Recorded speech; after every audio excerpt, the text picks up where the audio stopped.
The $70 million machine was supposed to be impossible to break. At 2:17 in the morning, it was smoking inside the private engineering lab of one of the most powerful companies in America. 7 engineers stood frozen around it. 3 had already failed. 1 was on the phone with the manufacturer. And across the room, Billionaire CEO Victoria Sterling stared through the glass wall with an expression that made even senior executives afraid to breathe. "If that reactor fails again," she said quietly, "we lose the government contract by sunrise." Nobody answered, because everyone in that room knew what the contract was worth.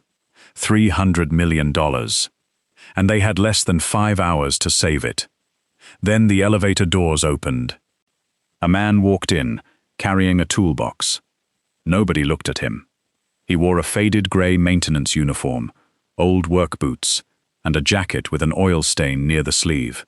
His hands were rough from years of physical work. His name was Ethan Cole. To the people in that room, he was nobody. Just a maintenance technician who fixed broken doors, leaking pipes, faulty elevators, and whatever else the executives were too important to touch. He should have kept walking. Instead, he stopped. He looked through the glass. Then he said 4 words: "Turn off the coolant pump." The entire room went silent. One of the engineers slowly turned around. "What?" Ethan pointed at the machine. "Turn it off." The engineer laughed. "Your maintenance." "I know. Then stay in maintenance." Ethan didn't move. Victoria finally looked at him. Her eyes were cold. "Do you understand what you're looking at?" "Yes." "And you think 7 engineers couldn't?" "I think they are looking in the wrong place." That answer changed the room. Victoria stepped closer. "What did you say?" Ethan nodded toward the machine. "The temperature spike isn't coming from the core." He paused. "It's coming from the coolant system." One of the engineers scoffed. "We already checked that." Ethan looked at him. "No." The engineer frowned. "Yes, we did. You checked the pressure." Ethan's voice remained calm. "You didn't check the timing." Nobody spoke. Victoria stared at him. "How would you know that?" Ethan didn't answer. He walked toward the control panel. A security guard immediately stepped in front of him. "Don't touch anything." Ethan stopped. For the first time, something almost like irritation crossed his face. "If you don't shut that pump down in the next 30 seconds, you're going to melt the secondary circulation valve." The engineer nearest the console laughed again. "That valve is rated for twice this temperature." Ethan looked at the digital display. Not anymore. A warning light flashed. Then another.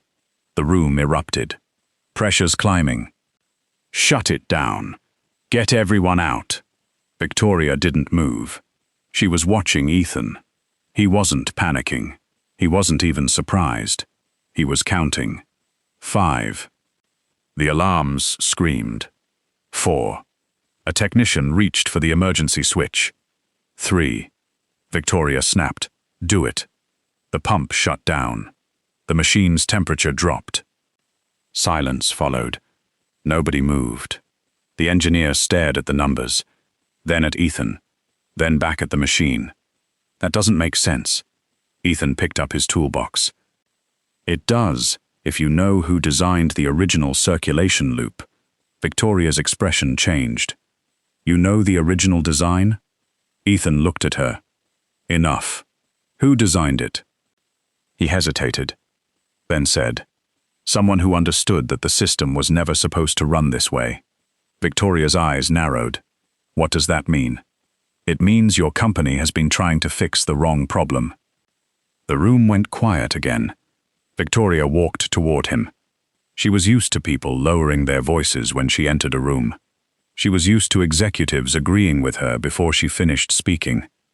She was not used to a maintenance worker looking at a multi-million-dollar failure as though it were an old appliance sitting on his garage floor. "Fix it," she said. Ethan shook his head. No. The word landed harder than the alarms. Victoria stared at him. Excuse me? I said no. You're refusing an order from the CEO? I am refusing to work on a machine you haven't made safe. One engineer whispered, Who does this guy think he is? Ethan heard him.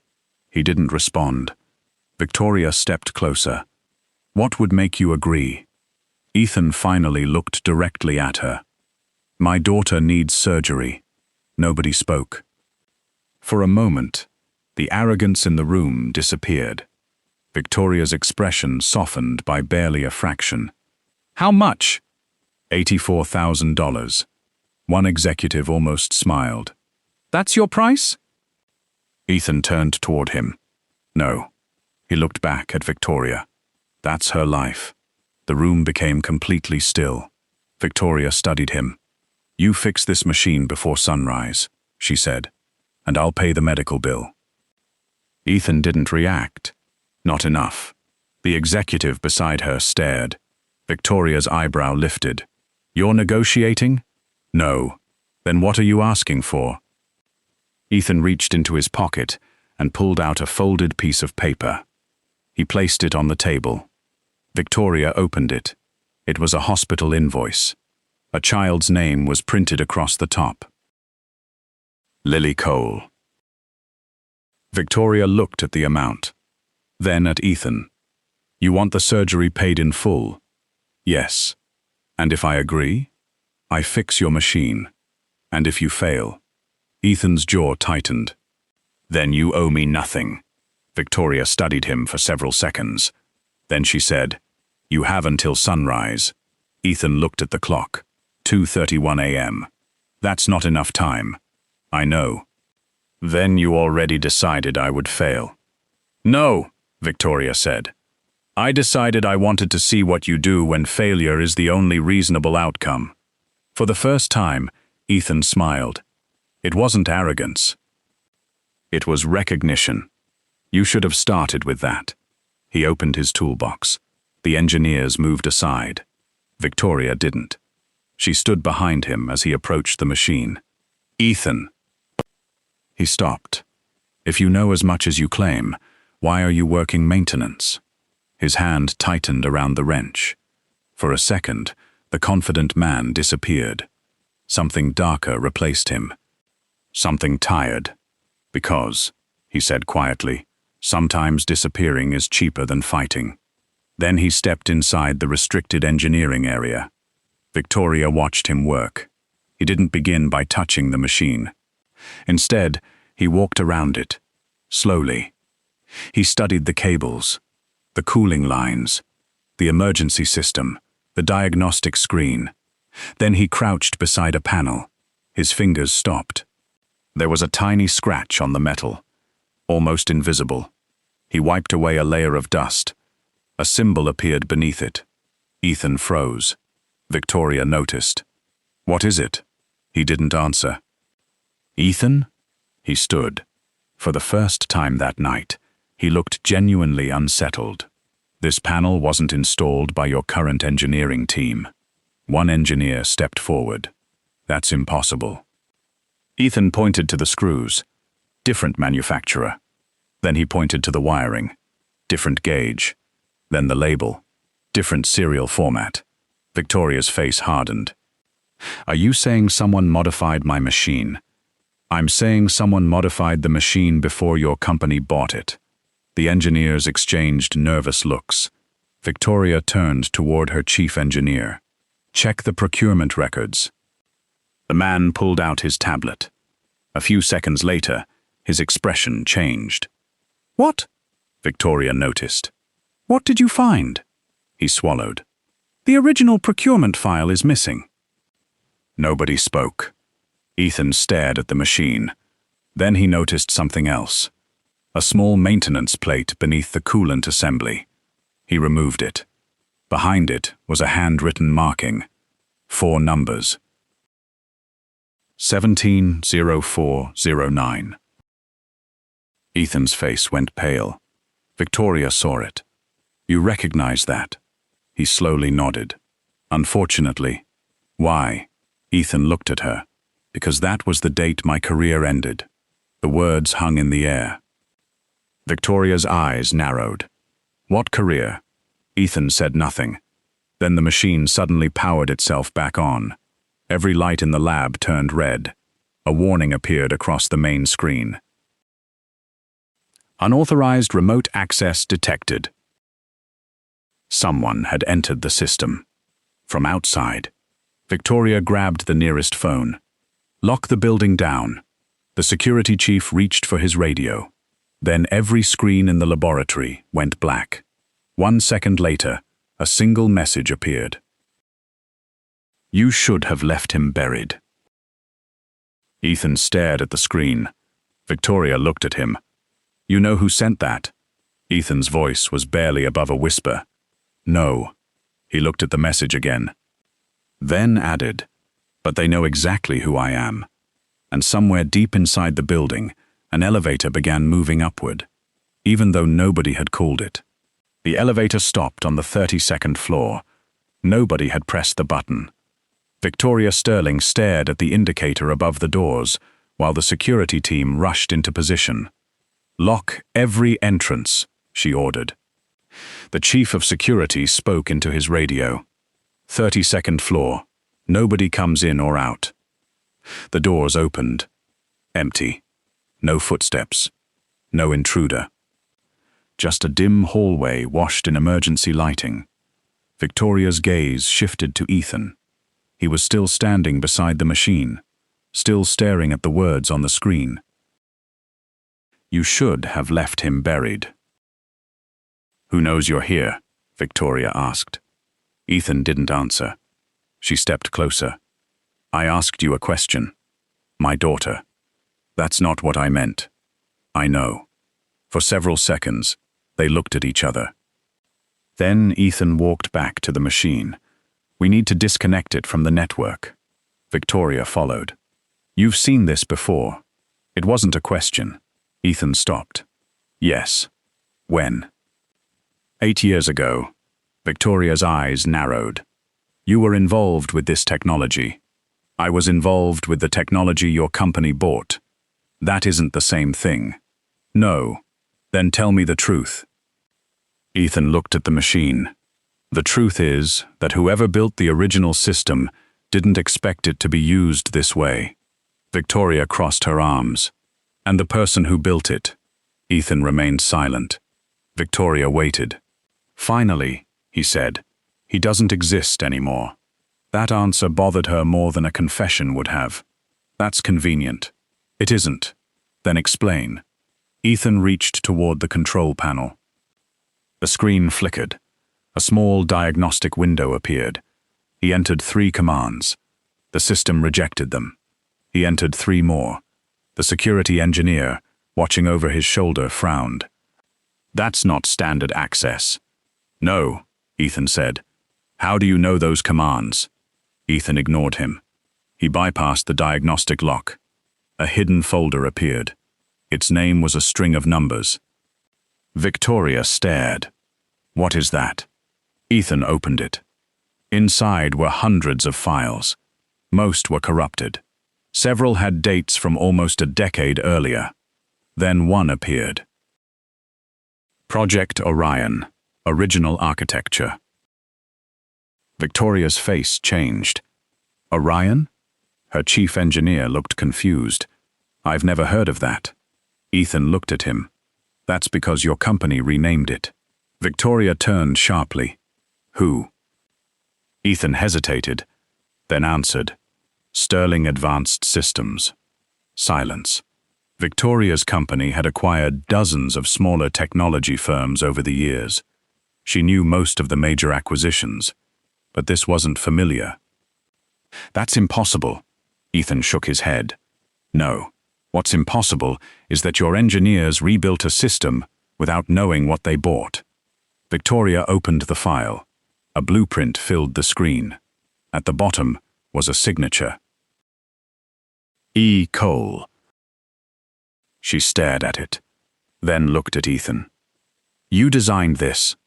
He didn't respond. Ethan. Yes, The chief engineer laughed nervously. That can't be right. Victoria didn't look away from Ethan. You were the original architect. Yes. For Project Orion. Yes. Then why are you working maintenance? Ethan closed the file. Because the last time I told people I built something valuable, they took it from me. Victoria's voice became quieter. Who? Ethan picked up his toolbox. That's the part you haven't earned yet. Victoria almost snapped at him, then stopped. Because there was something in his expression. Not arrogance, not resentment. Pain. Old pain. The kind a person had carried so long that it had become part of his posture. Before she could ask another question, the security chief hurried into the room. Miss Sterling. What? We found something. He handed her a tablet. Someone accessed the company's internal archive 12 minutes ago. Victoria looked at the screen. Who? Your credentials. Her expression hardened. I was standing here. I know. Then somebody cloned my authorization. The security chief nodded. That's what it looks like. Victoria looked at Ethan. His face had gone still. You're not surprised? No. Why? Because that's how they operated before. Who? Ethan didn't answer. Instead, he asked, Do you have a secure room? Victoria stared at him. Yes. Take me there. You're giving orders now. No. He looked toward the dead screens. I'm telling you that whoever sent that message wanted you to know they're watching. Victoria's eyes narrowed. And you? They've been watching me for 8 years. That sentence changed everything. The secure room was buried beneath the executive floor. No windows, no wireless connection. No outside network access.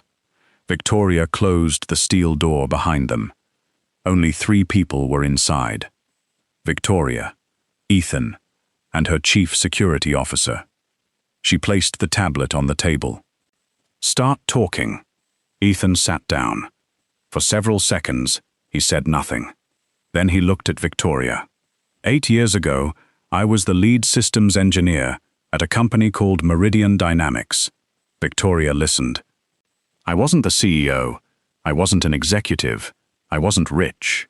He gave a faint smile. I was just good at solving problems. Victoria remained silent. I developed a predictive energy management system.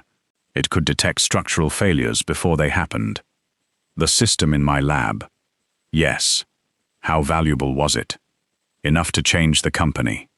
Victoria leaned forward. What happened? Ethan looked down at his hands. I discovered someone was secretly altering the test results. Why? To make the system appear unsafe. Victoria frowned. Who? I didn't know at first. What happened next? They accused me of falsifying the research. Victoria's expression tightened. And they believed them? They didn't have to. Ethan's voice remained calm. They had documents. What documents? Emails. From you? Yes. But they were fake. Yes. Victoria stared at him. Why didn't you prove that?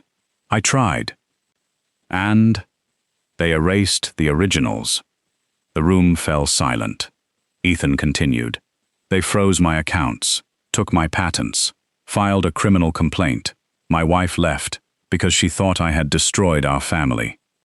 Victoria's expression softened. She believed you were guilty. She believed she couldn't survive the scandal. And your daughter? Ethan looked away. She was 3. The silence that followed was heavier than anything he'd said before. Victoria finally asked, Did you go to court? Yes. And? I lost. Because of the evidence? Because the judge never saw the evidence. Victoria's eyes narrowed. Why? Because the night before the hearing, the evidence disappeared. The chief security officer leaned forward. Who had access? Ethan looked at him. Everyone. That doesn't make sense. It does when the people controlling the evidence are the same people controlling the company. Victoria stood. What happened after you lost? I disappeared. You changed your name. No. Then how did nobody find you? Ethan looked at her. I stopped being important. That answer silenced her. He continued. I took maintenance jobs, small apartments, warehouses, factories, anywhere that paid cash. And your daughter? She stayed with me. Victoria looked at the hospital invoice still sitting on the table. How long has she been sick? 2 years. Why didn't you tell anyone? Because people who owe you money always want something back. Victoria frowned. You think I do? I don't know you. And yet you agreed to work for me. I agreed because you offered to pay for Lily's surgery. That's it? Ethan nodded. That matters more than anything else. Victoria stared at him. For the first time since the night began, she saw something beneath the exhaustion. Not ambition, not revenge. A father who had spent years surviving quietly because one little girl depended on him. Then her tablet buzzed. A new message appeared. No sender, no address, just a file. Victoria opened it. A photograph appeared. It showed Ethan standing outside a courthouse 8 years earlier. Beside him was a woman. Victoria zoomed in.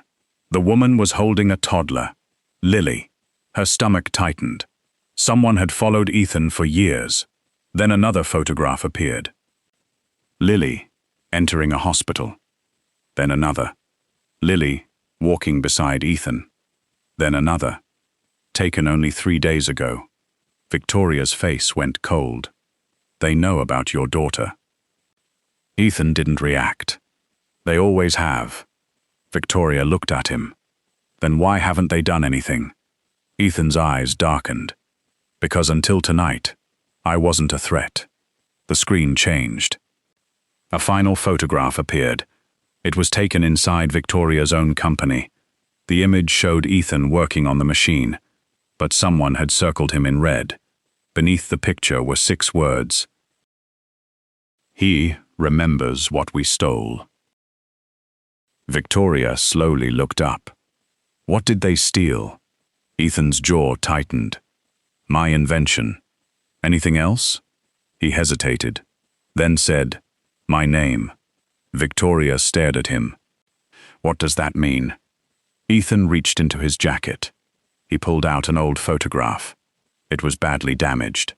A younger Ethan stood beside a team of engineers. At the center of the group was a man in an expensive suit. Victoria recognized him immediately. Her father. She froze. That photograph. Ethan watched her face. Yes, my father knew you. He did more than know me. Victoria's voice dropped. What did he do? Ethan looked at the photograph. He was the first person who promised he would protect my work. Victoria's eyes filled with disbelief. And? He was the first person who sold it. The words struck harder than the alarms had. Victoria stepped backward. Her father's death had always been described as a tragic accident. His company had been built on innovation. His reputation had been almost sacred. And now the man standing across from her was telling her that her father had once been connected to the destruction of his life. You're accusing my father? No. Ethan looked at her. I'm telling you what happened. Victoria's voice hardened. Do you have proof? Ethan reached into his wallet. He pulled out a small, faded card. A handwritten serial number was visible across the front. Victoria recognized the format immediately. It belonged to an old sterling corporate archive. How do you have that? Because your father gave it to me. Why? Ethan looked at her. Because he knew what they were going to do.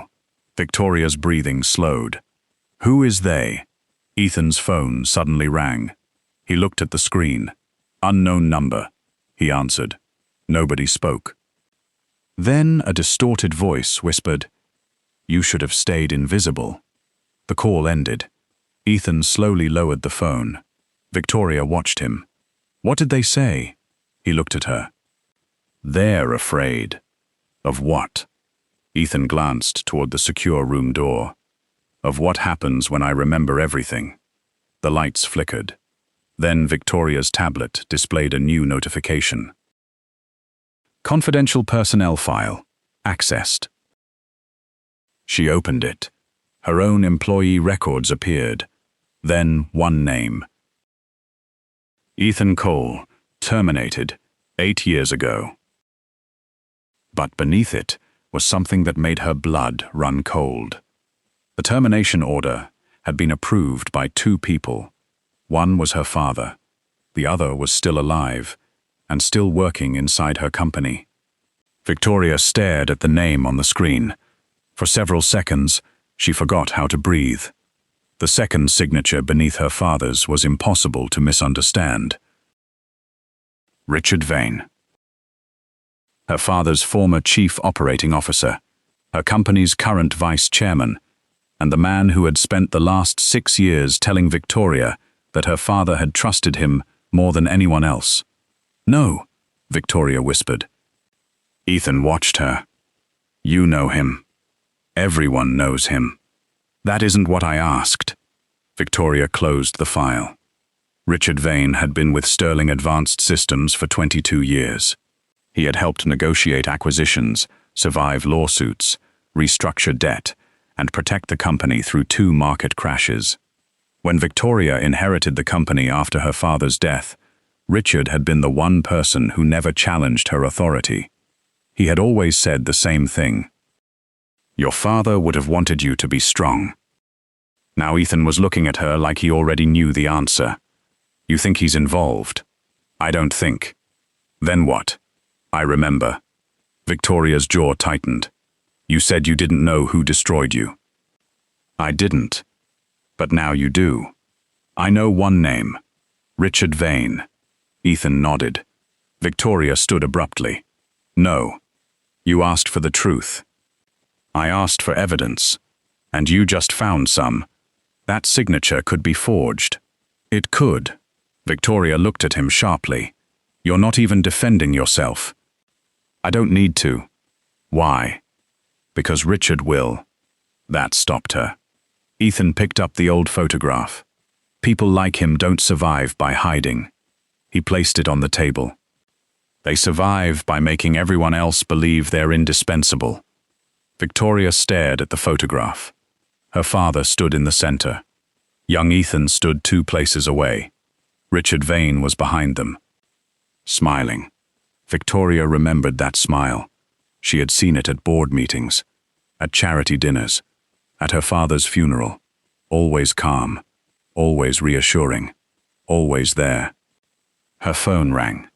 "Richard." Victoria looked at the screen. Ethan noticed. "Don't answer." "I have to." "No." She answered anyway. "Richard." His voice was calm. "Victoria, where are you?" "Why?" "I heard there was an incident in the lab." Victoria looked at Ethan. "What did you hear?" "A systems failure." Richard paused. "Is the machine stable?" Victoria said nothing. He continued. "And is your maintenance technician still there?" Her eyes hardened. "How do you know Ethan is here?" Silence. Only for half a second. But it was enough. Richard recovered instantly. "Security told me." "They didn't." Another pause. Then Richard laughed softly. "You sound tired. Where are you?" "On my way to the building." "Why?" "Because I believe this situation requires senior leadership." Victoria ended the call. Ethan stared at her. He knew. Yes. Before security reported anything, Victoria looked toward the door. "Get Lily somewhere safe." Ethan's expression changed. "You're helping me?" "I'm protecting my company. You don't have to lie to me." Victoria met his eyes. "I don't trust you enough to protect you." A faint smile crossed Ethan's face. "Good. Why is that good?" "Because if you trusted me too quickly, I'd know you were careless." For the first time that night, Victoria almost smiled. Then the security chief burst into the room. "Miss Sterling." "What?" "We have a problem." "Another one?" He held up his phone. "Someone just accessed the pediatric hospital's database." Ethan stood. What? The hospital where your daughter is scheduled for surgery. The color disappeared from Ethan's face. Victoria immediately understood. They're threatening Lily. No, Ethan said. His voice had changed. They're sending a message. What message? That they can reach anything I care about. Victoria turned to the security chief. Get a team to the hospital. Already moving. Ethan grabbed his jacket. I'm going. Victoria stopped him. You're not going alone. I don't need protection. This isn't about whether you need it. She looked directly at him. It's about whether they expect you to run. Ethan paused, then nodded. By 3:18 a.m., the hospital security team had confirmed that Lily was safe. But something had changed. Her medical file had been accessed remotely, not altered. Not deleted, just opened. Someone had viewed every detail, every test, every medication, every scheduled procedure. Ethan stood outside his daughter's room, staring through the glass. Lily was asleep. A small blanket covered her shoulders. The fluorescent lights made the hallway look colder than it was. Victoria stood beside him. You should tell her you're here. Ethan shook his head. She needs sleep. She'll want to know. I know. He looked through the glass. She worries when I look worried. Victoria studied him. You've been doing this alone for a long time. Yes. You don't have to anymore. Ethan looked at her. She seemed surprised by her own words. Before he could answer, her phone buzzed. A message. Stop digging. Then another. Your father didn't die with his secrets. Victoria froze. Ethan saw it. What? She showed him. His expression darkened. That's not a threat. What is it? An invitation. To what? To find out what they think you don't know. At 3:47 a.m., Victoria returned to the executive floor. She called an emergency board meeting. 6 directors appeared through encrypted video links. Richard Vane entered last. He looked perfectly composed. Dark suit, silver tie, no visible concern. Victoria, he said, I understand you're frightened. She stared at him. I'm not frightened. Then why are we having a board meeting at 4 in the morning? Because someone has accessed confidential systems. Richard frowned. That's serious. Yes. Do we know who? Victoria leaned back. Yes. Richard waited. Ethan Cole. The room went silent. Richard's expression barely changed. But Ethan, standing outside the conference room, noticed something. Richard's right hand tightened around his pen. Only once. Then relaxed. I see, Richard said. What do you know about him? Very little. Victoria placed the old photograph on the table. Richard saw it. His expression changed. Not much, but enough. You recognize it. No, that's a lie. Richard looked at her. Careful, Victoria. She leaned forward. Did my father know Ethan Cole? Richard's voice became colder. Your father knew thousands of people. Did he know him? Yes. And did he sign Ethan's termination? Yes. Why? Because Ethan was dangerous. Victoria's eyes narrowed. Dangerous how? He stole proprietary research. Ethan, listening outside, closed his eyes. The lie was exactly the one he remembered. Victoria asked, Did he steal it?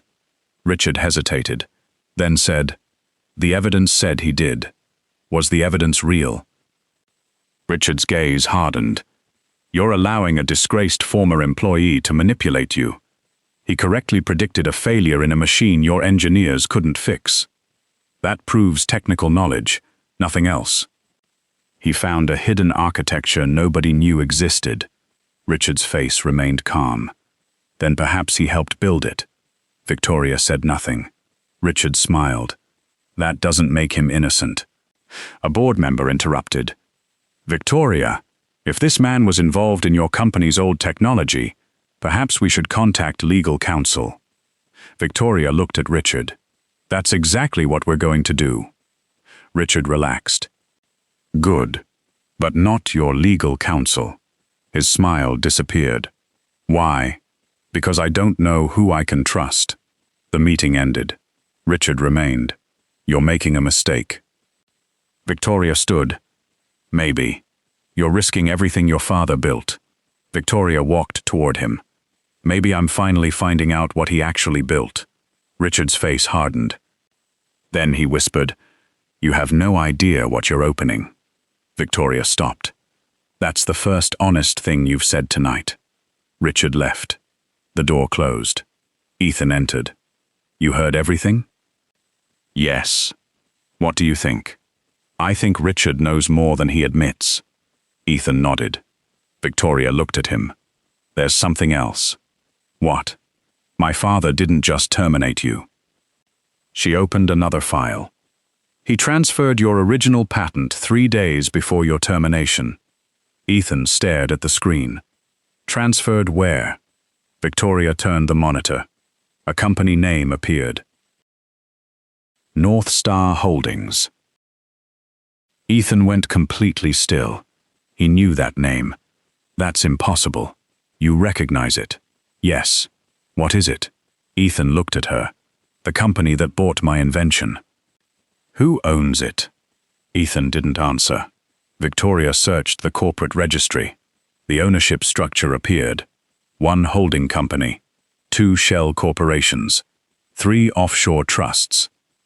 And at the very end, a private beneficiary. Victoria's eyes widened. Richard Vane. Ethan shook his head. No, that's what the documents say. No. He pointed to the screen. Look at the date. Victoria did. The transfer happened 8 months before Ethan's supposed misconduct. 8 months before the investigation. 8 months before his career collapsed. The betrayal had been planned long before anyone accused him. Victoria whispered. They decided to take your invention first, and then they needed a reason to take it legally. Ethan looked at the documents. Exactly. Victoria's phone rang. Unknown number, she answered. A man's voice came through. You're getting close. Victoria said nothing. The voice continued.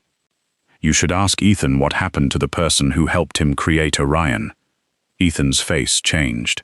Victoria looked at him. What person? Silence. Then the caller said, Ask him what happened to Daniel Cole.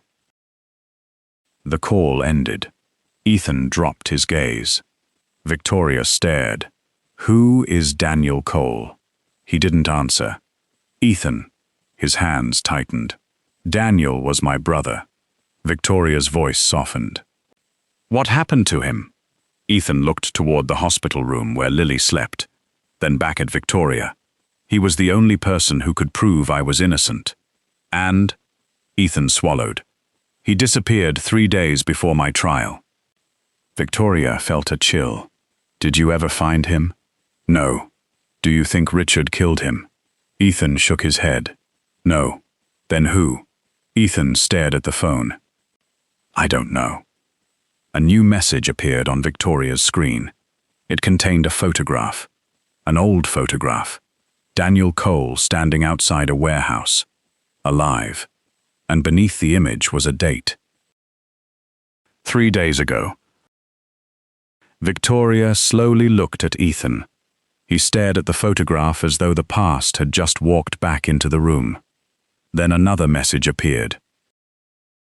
If you want your brother back, come alone. And beneath it was an address. An address Ethan recognized instantly. The original Meridian Dynamics Laboratory. The building that had burned down 8 years ago. The place where his entire life had been destroyed. Ethan whispered, They want me to go back. Victoria looked at the clock. 4:26 a.m. You're not going alone. Ethan looked at her. They specifically said alone. Victoria picked up her coat. I don't care. And somewhere across the city, inside an abandoned building, everyone believed was empty, a security camera quietly turned toward the door. Someone was waiting, and they already knew Victoria was coming. The abandoned Meridian Dynamics laboratory stood at the edge of the city like a grave nobody had bothered to close. Its windows were black. Its walls were stained by years of rain. A rusted sign still hung above the entrance, though half the letters had fallen away. Ethan stopped the car across the street. Victoria looked at the building. This is where it happened? Yes. The fire? Ethan nodded. The night before my trial. Victoria turned toward him. You said the evidence disappeared the night before the hearing. It did. And the building burned the same night. Yes. She stared at him. You never thought that was connected. I knew it was connected. Then why didn't you say anything? Ethan looked through the windshield. Because nobody believed me. Victoria was silent. Then she reached for the door. Ethan stopped her. Wait. What? He pointed toward the building. Look at the third floor. Victoria squinted. A tiny light was visible behind a broken window. Someone was inside. You said the building had been abandoned. It has. Then someone is there. Ethan nodded. That's why we're not going through the front door. They entered through a damaged service entrance. Inside, the air smelled of dust and wet concrete. Their footsteps echoed through the empty corridor. Ethan moved slowly. He remembered everything. The laboratory, the conference room, the staircase where he had once carried Lily when she was a baby, the wall where his first patent had been framed. It was all gone. Only shadows remained. Victoria followed him. You're sure Daniel is alive? No. But the photograph was real. Yes. Then why aren't you excited? Ethan stopped. Because whoever sent it knew exactly which photograph would make me come here. Victoria understood. It could be bait. Exactly. They reached the old laboratory. The door was hanging open. Inside, dozens of broken workstations covered the floor. Ethan walked toward the back wall. There, Victoria followed his gaze. A metal cabinet stood beneath a collapsed ceiling panel. Ethan pulled it open. Empty. He frowned. Victoria noticed a small compartment behind it. Try that. Ethan reached inside. His fingers found something. A flash drive. He pulled it out. Written across the casing were 3 words. For Ethan. He stared at it. Victoria whispered, Someone left that for you. Ethan inserted it into an old terminal. The screen flickered. A video file appeared. The timestamp was 8 years old. Ethan pressed play. His younger self appeared on the screen. He was sitting in this exact laboratory. His face looked different. Younger, less tired. Behind him stood Daniel. Ethan froze. Daniel looked directly into the camera. If you're watching this, something went wrong. The recording continued. We discovered the financial transfers. Victoria leaned closer. Daniel spoke carefully. North Star Holdings isn't an outside buyer. It's a shell company. Ethan's breathing became shallow. It was created using money from inside Meridian. Victoria looked at him. Daniel continued. 3 executives are involved. One of them is Richard Vane. Victoria's face hardened. But Richard isn't the one controlling it. The video paused. A corrupted section appeared. Then it resumed. Daniel was holding several documents. The money ultimately moves through another account. He looked toward Ethan. If they find out we have this, they'll come after both of us. Victoria whispered, Who controls the account? Daniel looked directly into the camera. I'm still trying to find out. The screen went black. Then another file appeared automatically. A bank ledger. Hundreds of transactions. Victoria recognized several company names. Some were suppliers. Some were consulting firms. Others didn't exist anymore. Ethan pointed to one transaction. That one. Victoria zoomed in. A transfer had been made from North Star Holdings to a private account. The beneficiary name was hidden, but the account number was visible. Victoria recognized the final 4 digits. My father's private account. Ethan stared. Are you sure? I memorized it. She opened a secure banking archive on her phone. The account number matched, but something was wrong. The transfer had happened 6 months after her father's death. Victoria's face went pale. My father couldn't have received this. No. Then who accessed the account? Ethan looked at the screen. Someone with his credentials. Victoria's voice became quiet. My father's credentials were sealed after his death. Then someone inside the company kept them alive. A noise echoed from the hallway. They both turned. Footsteps. Slow. Measured. Victoria reached for her phone. Ethan raised a hand. Don't. The footsteps stopped. Silence. Then an old intercom crackled. A man's voice came through. You always were good at finding things, Ethan. Ethan froze. Daniel. Victoria looked at him. Is that him? Ethan nodded. The voice continued. You should have stayed away. Ethan stepped toward the intercom. Daniel? No answer. Daniel, it's me. Static. Then, I know. Ethan's eyes closed. For 8 years, he had imagined hearing that voice. He had imagined anger, fear, apologies. Instead, there was only silence. Victoria stepped closer. Where are you? The voice answered. Not where you think. Then the lights went out. Victoria grabbed Ethan's arm. A second later, emergency lights flickered on. The terminal screen had changed. A new folder appeared. Project Orion. Final authorization. Ethan opened it. There were 3 signatures. His, Daniel's, and Richard Vane's. Victoria stared. Why would Richard sign the original authorization? Ethan shook his head. He wasn't supposed to have access. Then how did he? Ethan opened the metadata. The authorization had been created from a computer registered to Sterling Executive Office. Victoria stepped backward. My father. Ethan looked at her. No. She shook her head. My father authorized the project. Maybe. And Richard stole it. Maybe. Victoria stared at the screen. You keep saying maybe, because we're missing the most important piece. What? Why? A new file opened. It contained an audio recording. Victoria pressed play. Her father's voice filled the room. If you're hearing this, then I've failed to stop them. Victoria froze. She hadn't heard her father's voice since his funeral. The recording continued. I made a mistake. A long pause. I trusted Richard. Victoria's eyes filled with shock. I believed I could control what we were building. Her father's voice became quieter. I was wrong. Ethan listened without moving.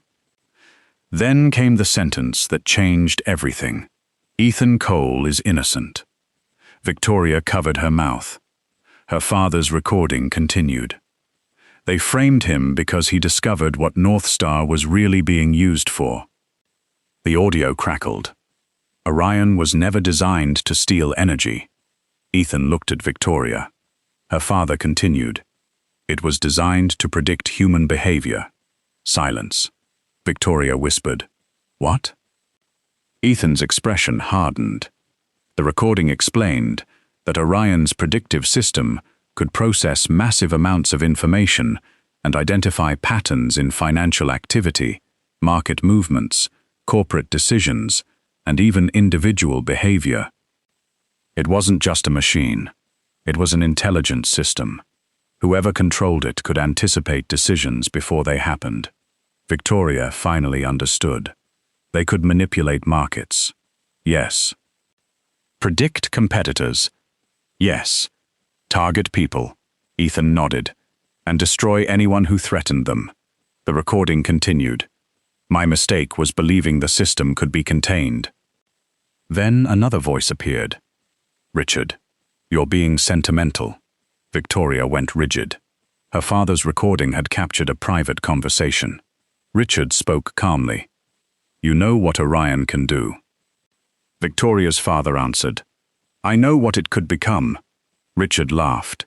Then stop pretending you're afraid of success. You're going too far. No. Richard's voice became colder. I'm finishing what you were too weak to finish. The recording ended. Victoria stared at the screen. He betrayed my father. Ethan shook his head. Your father betrayed himself first. She looked at him. What do you mean? He built it, but he tried to stop it. Too late. Victoria lowered her gaze. For the first time, she realized the truth wasn't as simple as good people versus bad people. Her father had created something dangerous. Richard had weaponized it, and Ethan had been destroyed because he discovered the truth. Then Victoria noticed something else. A folder labeled Orion, Active Node. She opened it. A list of locations appeared. Hospitals, banks, government offices, corporations, and one location highlighted in red. Sterling Advanced Systems, current headquarters. Victoria stared. It's still running. Ethan looked at the screen. No. He scrolled lower. His face changed. It isn't running from your headquarters. Then where? Ethan pointed to the final location. The system was being operated from a private server beneath a property owned by Richard Vane. Victoria immediately reached for her phone. We have enough. No. What? We have evidence. We have everything. No. Ethan pointed to the recording. It's old. Victoria understood. It could be challenged. Exactly. We need current proof. Before either could move, the terminal beeped. A new file appeared. Live feed. Victoria opened it. A security camera showed Richard Vane sitting inside a private office. He was watching them. Not a recording. Live. Richard smiled. Then he leaned toward the camera. Congratulations. Victoria stared. Richard continued. You finally found the truth. Ethan stepped forward. Richard's smile disappeared. You should never have come back. Ethan answered.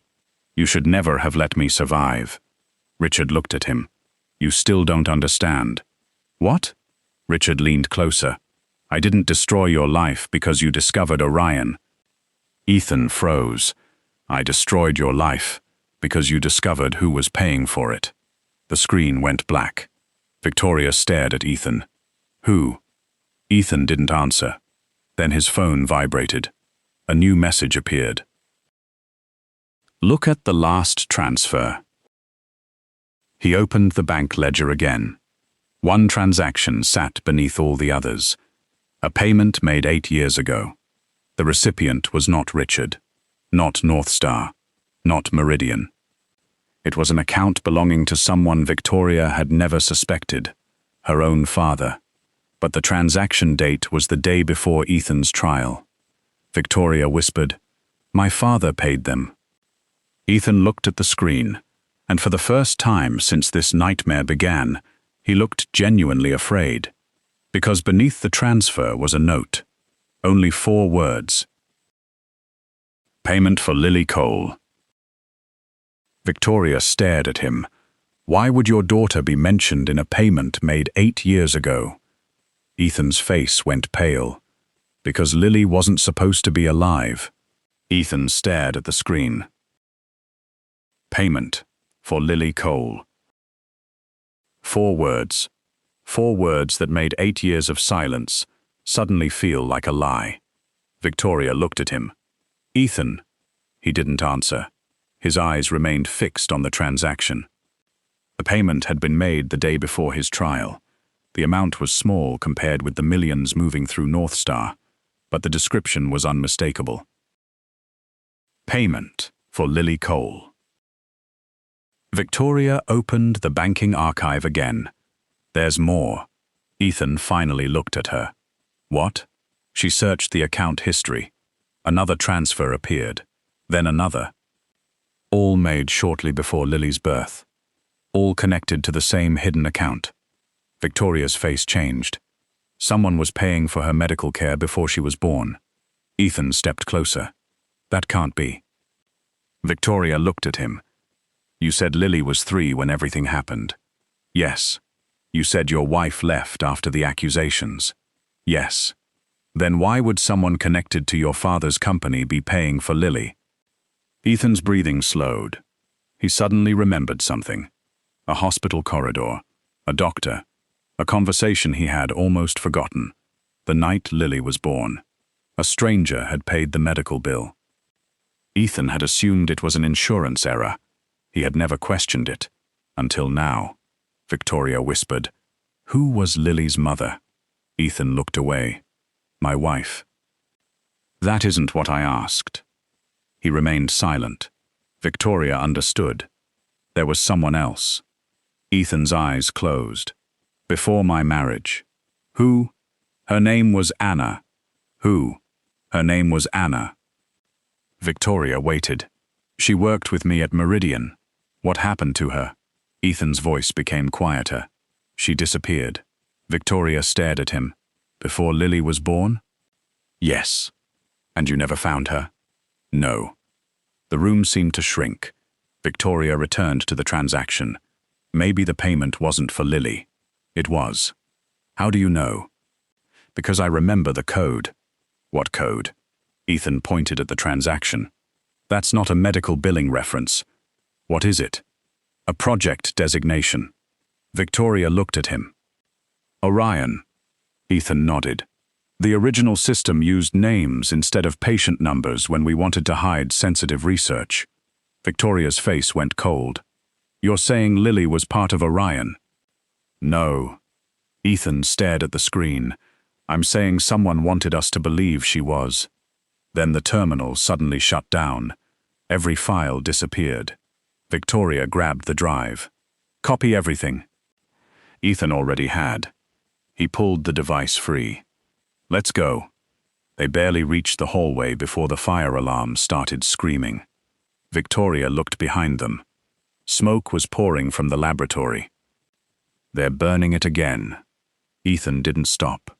They ran through the corridor. The old building seemed to shake around them. At the exit, Ethan turned back. For a second, he stared at the laboratory where his career had died. Then he walked away. This time, he didn't look back. By sunrise, Victoria had called an emergency meeting of Sterling Advanced Systems. Every board member attended. Richard Vane entered last. He looked at Victoria, then at Ethan. His expression remained calm. You're making a serious mistake. Victoria stood at the head of the table. No. She placed the flash drive on the table. I'm correcting one. Richard looked at the drive. What is that? Your past. His smile faded. Victoria connected the drive to the presentation system. The first document appeared. Bank transfers. North Star Holdings. Richard's shell companies. Private accounts. Then the recording. Richard heard his own voice. His expression finally changed. One board member stood. Richard? He said nothing. Victoria continued. You stole proprietary technology. Richard shook his head. You don't understand the context. You framed Ethan Cole. No. You transferred his patents. You have no proof. Victoria clicked again. The original authorization appeared. Richard's signature. Then the termination order. Then the financial transfers. One after another. The board members began speaking over each other. Richard remained silent until the final recording played. His own voice filled the room. I'm finishing what you were too weak to finish. The room went completely quiet. Richard slowly looked at Victoria. You think this makes you innocent? Victoria didn't answer. Richard laughed. You're standing on an empire built by the same technology you're condemning. I know. You think your father was a victim? No. Victoria's voice was steady. My father made terrible choices. Richard smiled. And now you're going to destroy everything he built. Victoria looked at him. If that's what justice costs. Richard's expression hardened. You don't understand what happens if Orion becomes public. I understand exactly. No. He leaned forward. You'll destroy the company. Victoria nodded. Then we'll rebuild it. Richard stared at her. For the first time, he looked afraid. But the board wasn't enough. Richard still had allies. He still controlled money. And he still had access to systems Victoria couldn't immediately shut down. So Ethan did something nobody expected. He walked to the conference table. I can shut Orion down. Richard looked at him. You can't. I designed it. You designed the original system. Ethan nodded. And I know where the architecture is vulnerable. Richard laughed. You don't have access. Ethan pulled out the flash drive. I don't need access. He connected it to the presentation system. The screen changed. A schematic appeared. Ethan pointed to a central node. This is the original prediction engine. Richard's face went pale. You can't. Ethan continued. You added 3 layers to hide it. He pointed to another section. Then you created a secondary server. Another. And finally, you connected it to the corporate network. Richard stood. Stop. Ethan looked at him. You built the system exactly the way I warned you not to. Richard stepped forward. You have no idea what you're doing. Ethan's voice remained calm. I know exactly what I'm doing. He pressed one key. The Orion network began shutting down. One server. Then another. Then another. Richard watched the screens go dark. You'll cripple the company. No. Ethan looked at Victoria. She'll save it. Victoria understood. She immediately ordered the legal team to freeze every North Star-linked account. Then she called federal investigators. Richard realized what was happening. He turned toward the exit. Security officers were already waiting. Richard Vane, one of them said, You're being detained pending investigation. Richard stopped. He looked back at Ethan. This isn't over. Ethan met his eyes. It is for me. Richard smiled bitterly. You think exposing me fixes what happened? Ethan's answer was quiet. No. He looked toward Victoria. But it stops you from doing it to someone else. Richard was taken away. The doors closed. And for the first time in 8 years, Ethan heard nothing chasing him. No accusations. No threats. No whispers. Just silence. Real silence. 3 weeks later, Ethan stood outside the hospital. Lily was being discharged. Victoria waited beside him. She held a small paper bag. What is that? Something for her. Ethan opened it. Inside was a mechanical puzzle. Lily loved puzzles. She'll like it. I know. Ethan smiled. Thank you. Victoria looked at him. For what? For everything. You fixed a machine. You paid for her surgery. That was the agreement. No. Ethan shook his head. That was the beginning. Victoria looked away. She had spent her entire life believing that people approached her because they wanted something. Money, power, access, protection. Ethan had asked for none of it. He had walked into her company with nothing but a toolbox and a desperate reason to survive. And somehow, he had changed the way she saw everything. There's something you should know, Victoria said. Ethan waited. I found Anna. He froze. What? She wasn't dead. Ethan stared at her. She had been living under another name. Where? Victoria handed him a folder. Inside was a photograph. Anna stood beside a little girl, a much older Lily. Ethan's hands began to shake. Victoria watched him. She contacted investigators after Richard was arrested. Why didn't she contact me? She was afraid. Of Richard? Victoria shook her head. Of your father. Ethan looked at the photograph, then opened the letter inside. There were only a few pages, but one sentence made his heart stop. I didn't leave you because I stopped loving you. I left because they threatened Lily. Ethan sat down. For years, he had believed he had lost everything because he wasn't strong enough to protect his family. Now he realized something different. He had been protecting them all along, even when he thought he was failing. 6 months later, Sterling Advanced Systems looked different. Victoria had dismantled the old division. The hidden accounts were gone. The board had changed. Several executives had resigned. And Project Orion was no longer a weapon. Its useful technology had been rebuilt under strict, independent oversight. Ethan didn't return to maintenance. Victoria offered him the position of Chief Systems Architect. He refused the executive office. He accepted the engineering role. Why? Victoria asked. Because I like solving problems. You could have a corner office. I hate corner offices. She smiled. Then what do you want? Ethan thought for a moment.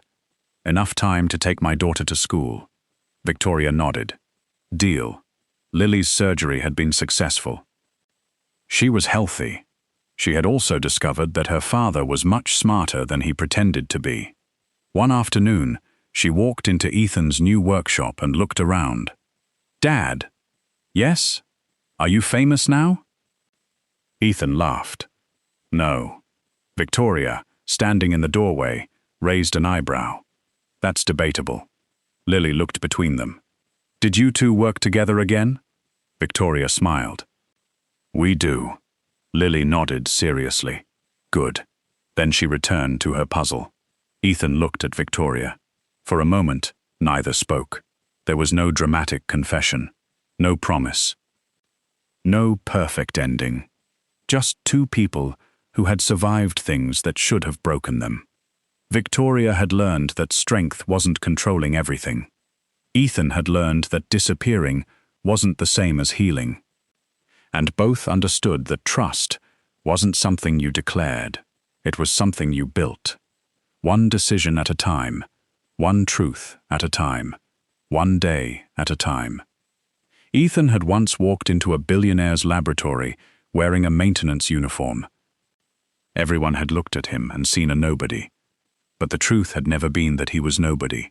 The truth was that he had spent 8 years carrying the weight of what he knew while protecting the only person who mattered more to him than revenge. And when the moment finally came, to fight back, he didn't need money. He didn't need power. He didn't even need the empire Victoria controlled. He needed the truth. Because the people who had buried his name had forgotten one thing. A person can survive losing everything, but evidence has a way of surviving with them. And sometimes, the quietest person in the room is the one holding the key to bringing the entire room down. Outro. What would you have done if you were Ethan? Walk away and protect your family, or risk everything to expose the people who destroyed your life? Tell me in the comments. If this story kept you watching until the end, don't forget to like the video, subscribe, and turn on notifications for the next story.